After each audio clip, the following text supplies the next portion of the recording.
മറ്റൊരു വ്യക്തിയിലേക്ക് കയറാൻ എന്തെങ്കിലും ഒരു ലൂപ്പ് ഹോൾ എന്തെങ്കിലും അവരുടെ ഉള്ളിൽ ഉണ്ടാവുമോ? അല്ലെങ്കിൽ സാധാരണഗതിയിൽ 4 കാര്യങ്ങൾ ഒരു വ്യക്തിയിലുണ്ടെങ്കിൽ അവരിൽ ഈ തിന്മയുടെ സ്വാധീനം വരാം. ഒന്നാമത്തത് പിശാച് തന്നെ ഒരു തീരുമാനമെടുത്ത് അവരെ ഉപദ്രവിക്കാനായിട്ട് തീരുമാനമെടുത്ത് അവരിലേക്ക് വരുന്നു, ഒരു അവസ്ഥയാണത്. രണ്ടാമത്തത് ഇവർ തന്നെ ഏതെങ്കിലും വിധത്തിലുള്ള ഒരു തിന്മയിൽ ഒരു മോർട്ടൽ സിൻ മാരകഭാവത്തിൽ മനഃപൂർവ്വം വസിക്കാനായിട്ട് തീരുമാനിച്ചു. അപ്പോൾ അവരിലും ഇങ്ങനെ ഒരു തിന്മയുടെ സ്വാധീനം വരാനുള്ള സാധ്യതയുണ്ട്. അത് വേറൊരാൾ ദുർമന്ത്രവാദം ചെയ്യുന്നു, ഇവരിലേക്ക് ഒരു പിശാചിനെ ആവസിപ്പിച്ചിട്ട് വിടുന്നു. മൂന്നാമത്തത്.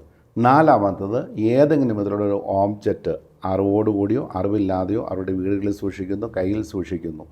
അതൊരു പിശാചിൻ്റെ ഓബ്ജക്റ്റാണ്. ആ ഓബ്ജക്റ്റ് ഉള്ളിടത്തോളം കാലം പിശാചിന് ഇയാളുടെ മേലൊരു സ്വാധീനം ഉണ്ടാകാം. ഇതാണ് പ്രധാനമായിട്ടൊരു 4 അവസ്ഥകളെക്കുറിച്ച് പറയുന്നത്. 4 കാര്യങ്ങളിലൂടെ പിശാച് ഒരു മനുഷ്യനിലേക്ക് സ്വാധീനം ചെലുത്താം. പിശാചിൻ്റെ തന്നെ തീരുമാനം, അവിടെ വ്യക്തികൾ നിരപരാധികളാണ്.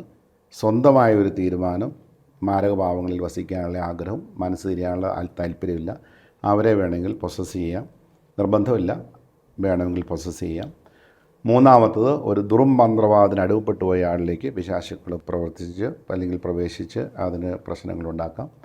നാലാമത്തേത് എന്തെങ്കിലും ഓബ്ജക്റ്റുകൾ അല്ലെങ്കിൽ ഏതെങ്കിലും ദുർമന്ത്രവാദത്തിന് ഉപയോഗിക്കുന്ന ഒരു വസ്തു അവരുടെ കയ്യിലുണ്ടെങ്കിൽ അതിലൂടെ വരാം. അങ്ങനെയുള്ള വസ്തുക്കളെ നമ്മൾ എടുത്ത് കളയാൻ പോയി കഴിഞ്ഞാൽ അത് വീണ്ടും വീണ്ടും വന്നുകൊണ്ടിരിക്കും. അത് എടുക്കാനോ കുഴിക്കാനോ ഒന്നും പോകേണ്ട ആവശ്യമില്ല.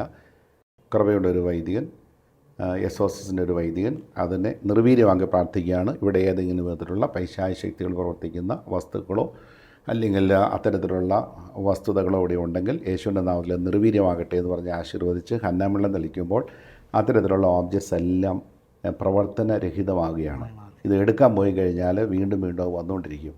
അങ്ങനെ നമ്മൾ മനസ്സിൽ ചിന്തിച്ചിട്ട് അല്ലെങ്കിൽ വേറെ ആൾ ചിന്തിച്ചിട്ട് കുഴിക്കുകയാണെങ്കിൽ അവിടെ പല ഓബ്ജക്ട്സുകളും പിശാച് ഉടനെ കൊണ്ട് വെച്ചിരിക്കും. അതവിടെ ഉണ്ടാകും. 100 കൊല്ലം പഴക്കം ഉള്ള ഓബ്ജക്റ്റുകളൊക്കെ അവിടെ തന്നെ വരുന്നതാണ്. ഈ വസ്തുതകളൊക്കെ അവിടെ തനിയെ വരുന്നതാണ്, പിശാച് കൊണ്ട് വയ്ക്കുന്നതാണത്. നമ്മളെ മനസ്സിൽ കൺഫ്യൂഷൻ ഉണ്ടാക്കാൻ വേണ്ടി പിശാച് ചെയ്യുന്ന ഒരു പ്രവൃത്തിയാണ്. അവിടെ നമ്മൾ എടുക്കുവാനോ കുഴിക്കുവാനോ അത് മാറ്റിക്കളയാനോ ഒന്നും പോകേണ്ട ആവശ്യമില്ല. പ്രാർത്ഥന കഴിയുമ്പോൾ അങ്ങനെയുള്ള വസ്തുക്കൾ അവിടെ ഉണ്ടായേക്കാം, അതെല്ലാം നിർവീര്യമാക്കപ്പെടുകയാണ്.